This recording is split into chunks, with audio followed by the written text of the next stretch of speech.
ప్రముఖ సినీ నటి శ్రీమతి సంగీత గారి ప్రారంభించారు. IVF చికిత్సలో 25% భారీ discount, free doctor consultation, free ultrasound scan. 49 అంటే సంతానం, 49 అంటే సంతోషం.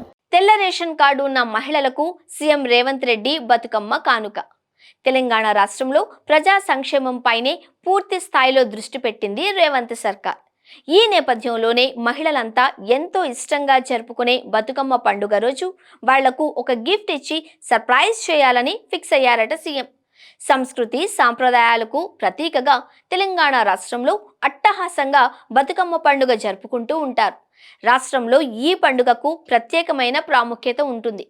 తెలంగాణ ఆడపడుచులంతా కలిసి ఊరి చివరన బతుకమ్మ సంబరాలలో మునిగి తేలుతూ ఉంటారు. అయితే గత ప్రభుత్వం ప్రతి ఏడాది బతుకమ్మ కానుక కింద ఆడపడుచులకు బతుకమ్మ చీరలు అందించేవారు.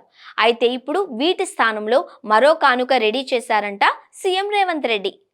రాష్ట్రంలో తెల్ల రేషన్ కార్డు కలిగి ఉన్న కుటుంబాల మహిళలకు ఈ ఏడాది బతుకమ్మ చీరల స్థానంలో 500 రూపాయల చొప్పున నగదు ఇవ్వాలి అని ప్రభుత్వం సన్నాహాలు చేస్తున్నట్లు సమాచారం.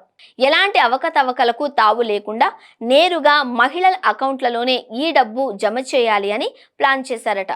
గతంలో బతుకమ్మ చీరల వ్యవహారంలో అవినీతి జరిగింది అని, అలాగే చీరల్లో నాణ్యత లేదు అని, వాటితో ఆడపడుచులు సంతృప్తిగా లేరన్న వాదనలు రావడంతో సీఎం రేవంత్ రెడ్డి సర్కార్ ఈ నిర్ణయం తీసుకున్నారట.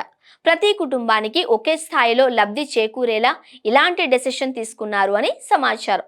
అతి త్వరలో ఈ విషయంపై ప్రభుత్వం నుంచి ఒక కీలక ప్రకటన రానుంది అని, ఈ ప్రకటనతో మహిళలు ఖుషీ కావడం పక్కా అని అంటున్నాయి పొలిటికల్ వర్గాలు. కాకపోతే బతుకమ్మ పండుగకు సమయం చాలా తక్కువగా ఉండడంతో ఈ నగదు పంపిణీ ఎలా సాధ్యమవుతుంది అనే వాదనలు కూడా వినిపిస్తున్నాయి.